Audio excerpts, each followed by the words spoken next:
konteksnya Yesus, Pak. Kalau Anda baca dengan cermat, tahu Anda konteksnya. Tapi kalau cuma main comot ayat 14 doang, ya iya. Nah, cukup. Tanpa memahami konteks. Lanjut. Sudah cukup. Kamu mandek. Saya ngomong. Silakan. Karena harus disuruh minta tanda, Anda harus tidak mau. Jadi Allah berikan tanda. Sekarang bukan buat Ahas. Dan kalau dikatakan tanda itu mesti mujizat. Yesus mau melakukan tanda-tanda dalam perjanjian baru itu juga mujizat. Mengubah air jadi anggur, itu tanda, itu mujizat. Bagaimana bisa gak mujizat? Nah kalau istri melahirkan itu bukan mujizat. Lalu kalau bicara soal nubuat, siapa yang mengatakan seluruh konteks itu mesti cocok nubuat semua? Nubuat itu memang seperti itu dalam Alkitab. Satu bagian saja bisa untuk ini, lalu yang bagian lainnya tidak. Yang bilang nubuat itu mesti semuanya cocok siapa? Mazmur 22 itu juga untuk Yesus. Eli Eli lama sabatani, Eli Eli azaftani dalam bahasa Ibrani-nya. Itu diucapkan Yesus di atas kayu salib. Tapi ayat selanjutnya ada cocok, ada yang tidak cocok, ada yang cocok, ada yang tidak cocok. Ada yang digenapi dalam diri Yesus, ada yang tidak. Nubuat memang selalu seperti itu. Jadi jangan perhatikan konteksnya lalu semua mesti dicocokkan. Memang tidak mungkin cocok kalau seperti itu. Karena itu bukan caranya kita berbuatkan. Benar, memang nggak cocok buat Yesus, betul. Dalam 2 Samuel 7 mulai 12 dan seterusnya itu juga nubuat itu. Jangan ke situ dulu Pak, kita selesaikan Yesaya 7 dulu Pak, jangan kemana-mana dulu. Saya memberikan contoh nubuat bahwa nubuat itu tidak selalu seluruh konteks itu cocok. Coba perhatikan 2 Samuel pasal 7, nubuat tentang membangun bait Allah itu siapa? Anaknya Daud. Anaknya Daud bisa Salomo, bisa Yesus. Tapi dikatakan kalau kerajaannya kekal, itu tidak mungkin untuk Salomo, itu cocok untuk Yesus saja. Tapi kalau dia melakukan kesalahan akan diajar, itu tidak cocok untuk Yesus, itu cocok untuk Salomo. Oke ya, jadi dalam satu nubuat itu jangan diminta seluruh ayat-ayatnya itu cocok semua. Tidak bisa nubuat itu. Alkitab memang tidak memberikan nubuat dengan cara seperti itu. Oke, saya komentari Pak. Ya. Anda mengatakan tanda itu bukan untuk Ahas katanya. Ini Anda bacanya ya, kurang. Mau, kan? Oke, jangan dipotong dulu Pak, jangan dipotong, gantian Pak. Ya, Anda membacanya sambil lari atau gimana sih? Ini ya, di ayat 14, sebab itu Tuhan sendirilah yang akan memberi kepadamu. Mau di sini siapa? Ya. Dibuka aja kameranya biar kelihatan, biar dia lihat. Nggak usah lah. Nih, coba besarin Bang Andi. Kalau nggak bisa lihat terlalu kecil bagi saya. Nggak apa-apa nih. Sebab itu Tuhan sendirilah yang akan memberikan kepadamu. Mau siapa di sini? Mau siapa, orang Kristen gitu maksudnya? Ya jelas Ahas lah. Kenapa ini Ahas? Karena kalau kita lihat perbincangan dari ayat 10 tuh Ahas itu menolak di ayat 12. Berarti mau di sini walaupun Ahas itu tidak minta pertanda, tapi Tuhan yang akan memberi pertanda kepada Ahas. Bukan begitu Bang Bidi? Baca ayat sebelumnya ini. Amin. Betul. Ayat yang mana Pak yang harus saya baca Pak? Atau dari ayat 1 Pak? Biar jelas Pak. Setelah Ahas menolak. Ya, setelah Ahas menolak, setelah itu baca ayatnya. Oke, setelah Ahas menolak ayat 12, ya. Lalu berkatalah Nabi Yesaya, baiklah dengarkan, hai keluarga Daud, belum cukupkah kamu melelahkan orang sehingga kamu melelahkan Allahku juga? Sebab itu Tuhan sendiri, ya Tuhan sendirilah.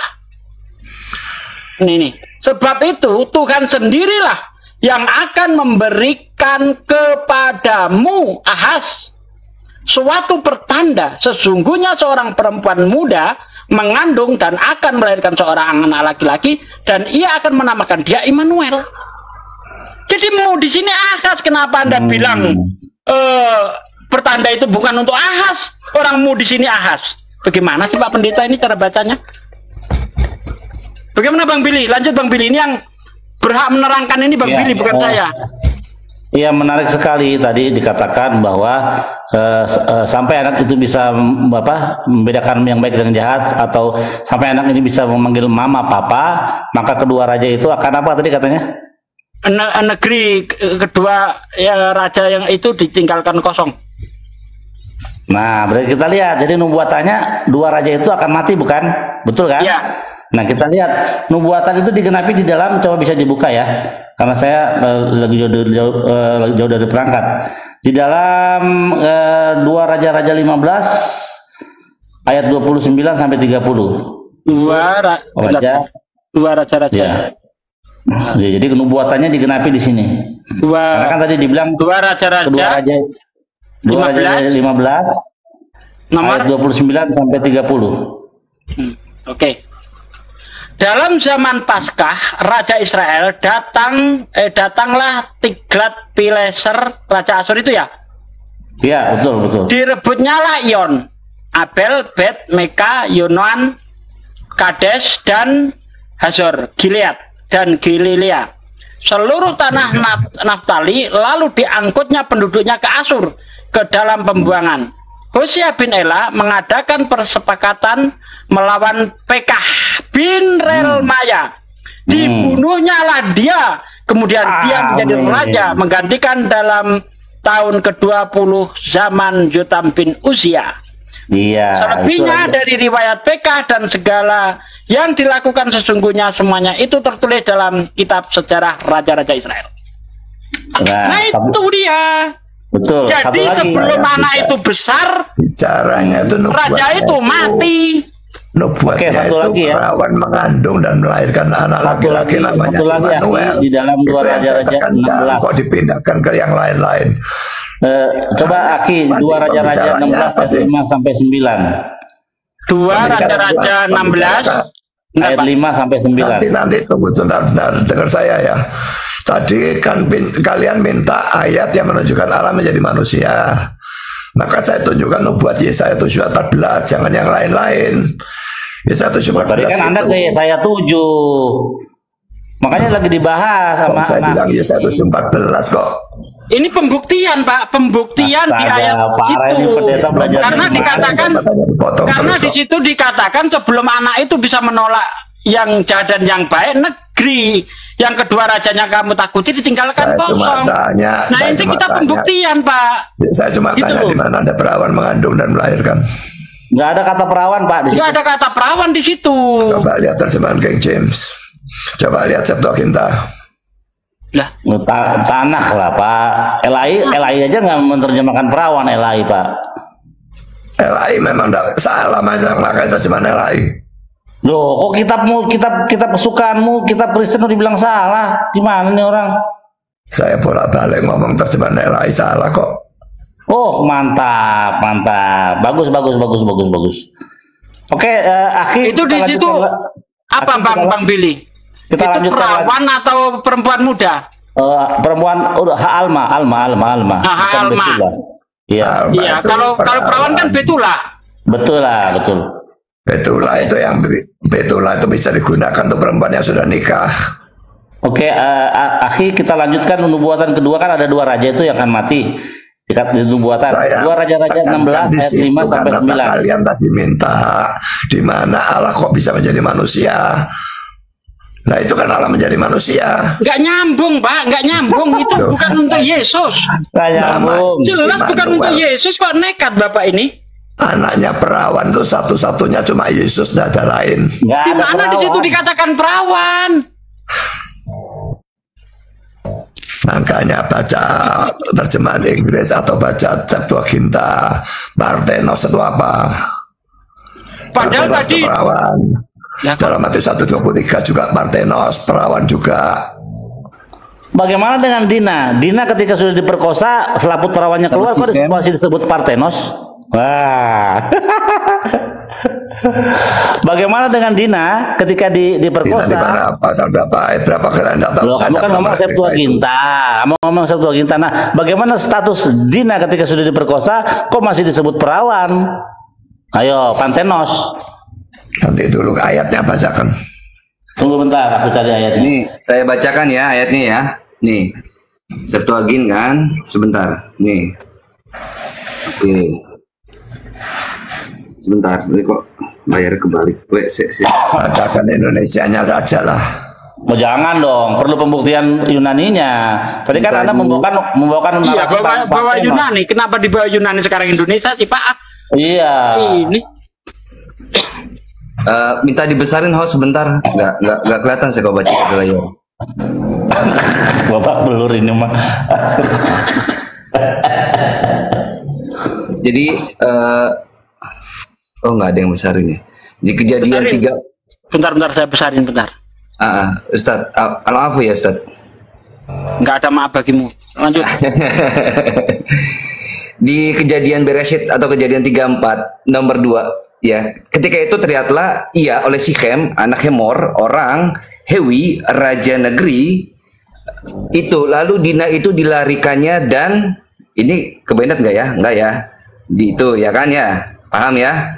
Nah, tetapi terikatlah hatinya kepada Dina, anak Yakub. Ia cinta kepada gadis itu, lalu menenangkan hati gadis itu. Jadi Dina. Nah, nomor 3, kai proses hen te pohe dinas tes dugatros Yakov kai eganosenten.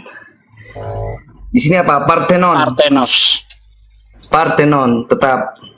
Jadi Parthenos itu Parthenos itu tidak menjamin bahwa wanita itu perawan atau tidak. Betul. Tetapi hanya menunjukkan gadisnya aja gitu. Maksudnya usianya, bukan keperawanannya. Usianya masih muda gitu aja.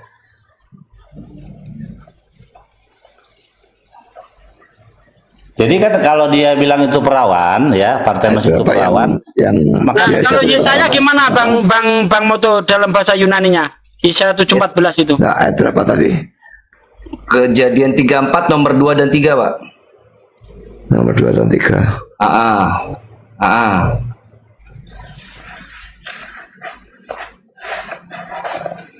Itu ada yang bilang Pak Desugi pelan-pelan. Memang saya itu begini karakternya.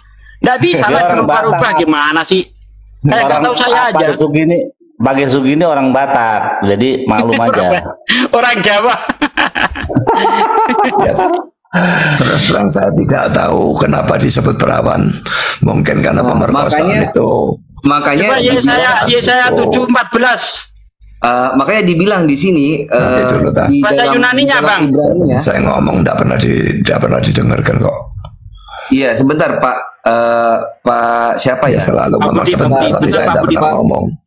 Pak Buas sebentar ya. Jadi kenapa di dalam kejadian 34 nomor 3 itu kata gadis ini di dalam Ibrani itu hanya menyebut apa? Hanar. Anak ini masih belia, Nar. Nah, kalau di dalam Yesaya.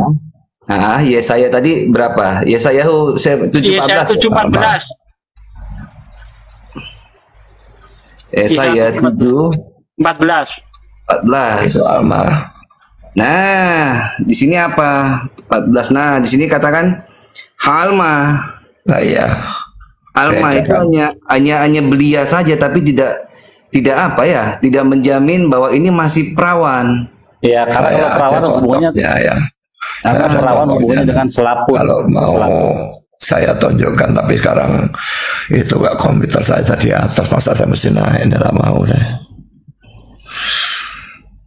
Tapi saya yakin Alma itu perawan, itulah yang bukan. Sekarang itu Parthenos saja. Ketika selaput perawannya sudah tidak ada, kok disebut perawan? Kan selaput perawannya hilang. Kalau kita lihat nanti, kalau Bapak tetap nih ya, Bapak bisa lihat Lukas 1:27. Kepada seorang perawan yang bertunangan dengan seorang bernama Yusuf dari keluarga Daud. Nama perawan itu Maria. Ya, Ya kan Pak ya? Majalah tentang Maria ya, perawan ya. Di sini dalam Ibrania itu tidak menggunakan kata na'ar, nggak menggunakan kata alma, tapi langsung merujuk apa? El Betula, Meoreset, Leis, Miveit, David, Usmo, Yosef, Usem, Ha Betullah. Ya kan? Miriam. Jadi kenapa keajaiban itu dalam perspektif ini, keajaiban itu perawan yang bisa mengandung, bukan anak gadis yang bisa mengandung, bukan anak belia yang bisa mengandung, tapi apa? Perawan yang bisa mengandung, gitu loh Pak. Paham ya Pak ya? Jadi Yesus bukan dilahirkan oleh perawan. Loh, kok Yesus bukan dilahirkan oleh perawan? Tidak, kata perawan di sini dia menggunakan kata Betula karena lebih spesifik, makanya Semitik itu sangat spesifik. Itu Lukas kok bisa dalam bahasa Ibrani gimana toh? Ya kalau saya pakai Yunani makin gak ketemu. Kenapa? Di sini katakan apa? Pros Parthenon. Nah, Parthenon tuh luas, perempuan aja tok. Perempuan muda. Tapi bisa jadi nggak perempuan muda itu perawan kok bisa ndak gimana? Iya, sekarang buktinya tadi ketika sudah diperkosa, Dina selaku perawannya sudah hilang, kok disebut Parthenon? Kan gitu. Ya bisa saja Septuaginta terjemahnya salah. Ya, jadi nggak ada yang benar ya, lain nggak benar, Septuaginta nggak benar, nggak ada yang benar emang. Kenapa menerjemahkan bisa salah? Lanjut Ustaz Sugi. Menerjemahkan selalu bisa salah. Tega kalau udah nyalain kodeks itu udah nggak tega itu udah.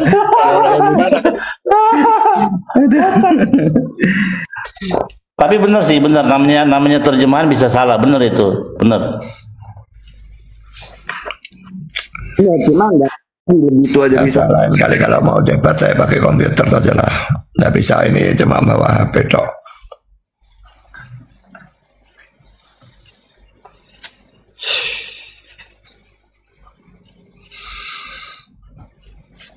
Sudah jam 1 lebih, saya turun aja lah. Iya, siap. Okay. Thank you ya, udah diskusi. Ya maaf Pak ya kalau agak ada panas sedikit. Yang penting kita tidak menghujat, intinya itu. Iya betul, kita nggak menghujat sama sekali, betul. Ya, debat boleh panas tapi tidak boleh menghujat, itu intinya. Iya. Betul. Thank you Bang Suman, mau debat sama saya lagi. Sukses selalu, salam untuk keluarga ya. Oke, terima kasih. Terima kasih Pak Pendeta, nanti kita jadwal ulang lah dengan Bang Juma. Kira-kira kapan Pak Buas? Tanggal 2. Tanggal 2 ya. Bisa. Tanggal 2 bulan 2 ya Bang ya, Pak Pendeta ya. Iya. Oke, makasih Pak Pendeta. Temanya salib Kristus ya. Oke, temanya salib Yesus begitu. Ya, oke. Baik. Oke. Makasih Pak Pendeta. Selamat beristirahat Pak. Istirahat. Barakah fi azlaka. Kita resume dulu ya. Aduh, ya. Pendeta kayak anak ke sekolah minggu, debatnya parah. Kita resume dulu ke Pak Bang Billy begitu. Tanggapan Anda tadi mengenai Pak Pendeta ke Yesayaan, ke Perjanjian Lama dan seterusnya, itu bagaimana pendapat Bang Billy? Pendapat saya bahwa dia itu mabuk dengan doktrin tanpa memperdulikan teks. Aku berjanji bahwa aku bersedia menjadi definitor. Aduh. Burama. Ya, jadi pendeta itu sudah mabuk dengan doktrin, ya, tanpa memperdulikan teks dan konteks di mana kitab itu tertulis atau nubuatan itu tertulis dalam bahasa Ibrani tentunya. Kita lihat bahwa nubuatan Yesaya 7 itu digenapi di kitab Dua Raja-Raja. Tadi udah dibacakan oleh Aki Sugi. Sebenarnya masih ada satu lagi. Tadi kan ada dua raja. Jadi dua raja itu mati. Benar kata Aki Sugi tadi. Nubuatan itu sudah digenapi jauh, tidak sudah digenapi 700 tahun dari zaman Yesus ke Yesaya gitu. Jadi udah tergenapi nubuatan itu. Immanuel artinya Tuhan beserta kita dalam ruang lingkup Yehuda di situ. Begitu. Jadi pendeta itu Buas itu sudah mabuk dengan doktrin, jadi menutup matanya terhadap teks dan konteks. begitu. Yang lucu lagi ada itu tidak boleh disambungkan itu. Nah, itu cerita satu konteks kok. Kelanjutannya apa yang akan dilakukan anak itu kan begitu. Saya kan tadi saya nanya itu, apakah Yesus makan dadi dan madu?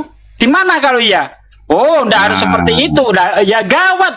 Itu kan Immanuel itu akan makan dadi dan madu. Kan begitu seharusnya. Thank you, ya. Aduh, parah. Jadi tidak bisa dibuktikan bahwa Yesus itu makan dadi dan madu. Itu nggak ada buktinya di dalam di dalam perjanjian baru. Justru yang makan madu dan dadi kalau nggak salah Yohanes Pembaptis. Yohanes. Betul. Di situ aja udah rontok sebenarnya. Oke. Kedua, Bang Billy tadi setelah dicek Yesaya 95 itu misalnya El Gibor, dicari di Google terjemahan kok empty ya, Allah yang perkasa kok empty semua untuk Yesus, kok bisa?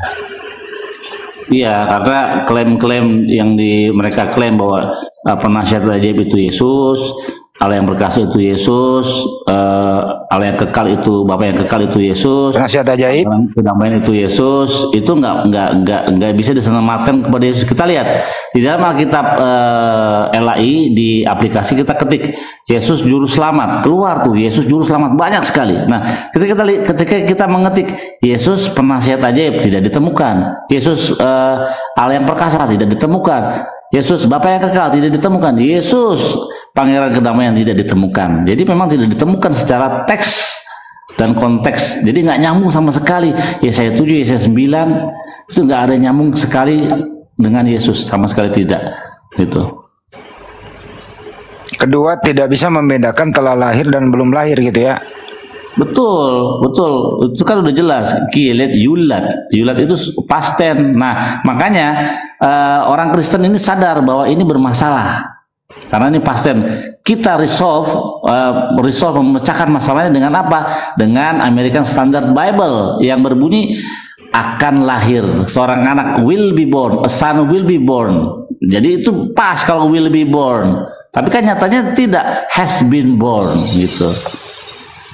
Oke lah, diikuti akan lahir, tapi setelah kita baca semuanya tidak memenuhi syarat juga yang terjadi selama Yesus hidup di muka bumi ini, tidak terjadi yang dimaksud itu, betul toh? Ya, mereka bisa bilang, oh kerajaannya kan nanti di surga ketika dia datang kedua kali, pasti begitu. Ketika jadi future tense, maka semuanya akan berubah. Mereka bisa bilang, oh nanti ketika dia datang kedua kali dia akan berkerajaan di bumi dan di surga, gitu. Pasti begitu. Iya betul. Benar. Jadi gini Bang Billy, tadi yang lucu itu seolah-olah Yesaya itu melihat anak itu sudah lahir. Nah maka ditampol pakai Yesaya 1 ayat 1. Ternyata penglihatan Yesaya nggak sampai ke Yesus. Aku aduh parah ini. Topik yang kedua juga mengenai ada manusia ketumpahan Elohim. Bagaimana pendapat Bang Billy? Ketempelan, ketumpahan apalah gitu loh.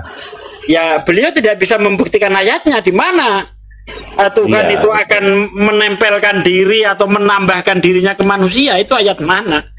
Itu doktrin semua. Itu tidak ada seperti itu. Ini pun baru saya dapat dari Budi Asali ya. Kalau yang lainnya itu biasanya mengatakan rohnya Yesus itu yang Allah. Ada yang mengatakan Yesus punya dua roh, roh Allah dan roh manusia.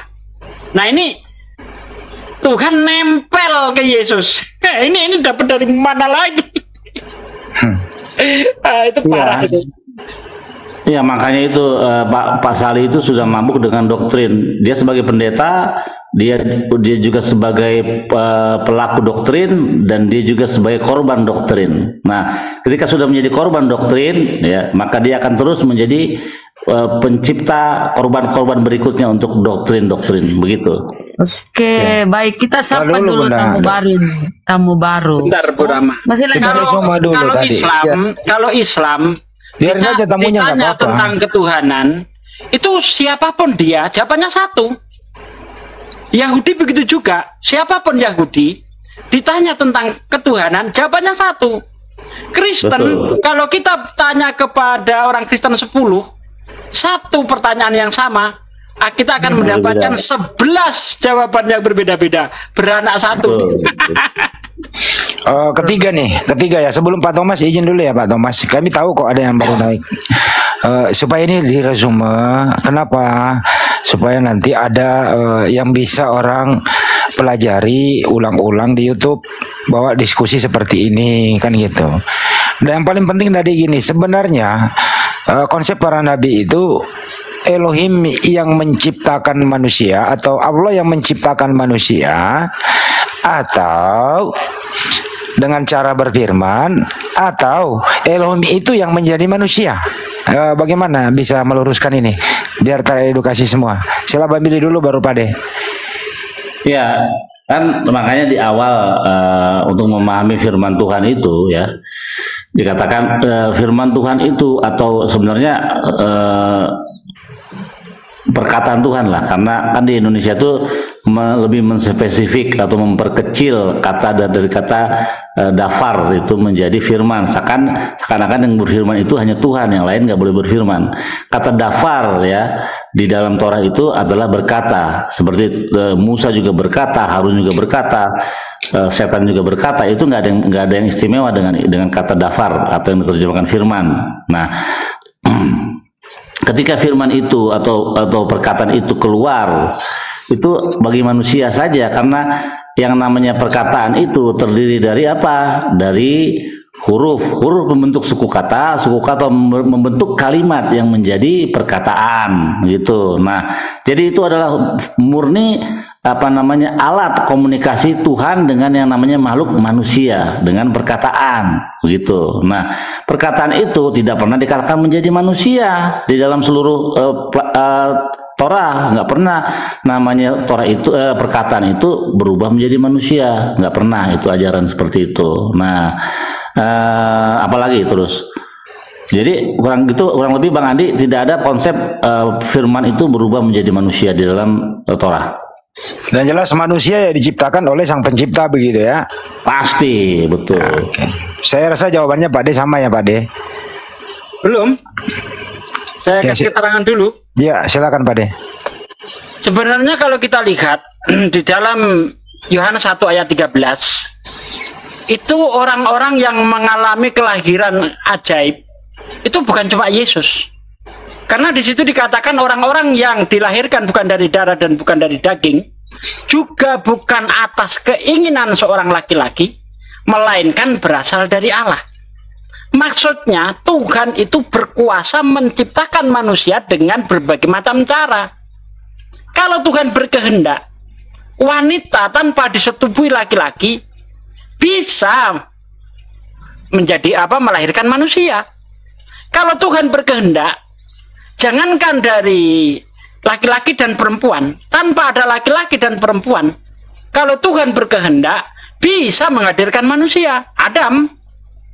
Kalau Tuhan berkehendak, jangankan melalui perempuan muda, lewat tulang Tuhan bisa menghadirkan manusia. Siapa? Hawa. Kalau Tuhan berkehendak, ya, wanita mandul bisa melahirkan manusia. Siapa? Elizabeth dan Sarah. Amin. Betul. Iya kan? Maksudnya itu seperti itu. Betul. Bukan berarti firman itu sendiri yang jadi manusia. Kalau firman itu sendiri yang jadi manusia, maka tidak mungkin Yesus menerima logos. Di dalam Yohanes 17 ayat 14 itu logos. Kalau di dalam Yohanes 17 ayat 8 itu rema. Maka yang kita pakai adalah Yohanes 17 ayat 14. Itu logos. Padahal dikatakan logos itu telah jadi manusia. Kok Yesus masih menerima logos? Kan begitu. Maksudnya apa? Ketika Tuhan telah menjadikan manusia, dia tetap ada firman. Seharusnya kalau firman itu jadi manusia, Tuhan tidak punya firman lagi, bisu dia. Tapi faktanya Tuhan masih berfirman kepada Yesus, sehingga Yesus menerima firman. Maka yang dikatakan di Islam, innama amruhu idza arada say'an ayakulalahu kun fayakun. Jika Allah itu menginginkan segala sesuatu, Allah berkata kun, berfirman kun, jadi. maka jadilah apa yang dia kehendaki. Itulah konsep Islam. Jadi Allah menciptakan segala sesuatu hanya dengan cara berfirman. Jadilah matahari, jadi kalau Tuhan berkehendak. Jadilah manusia, jadi kalau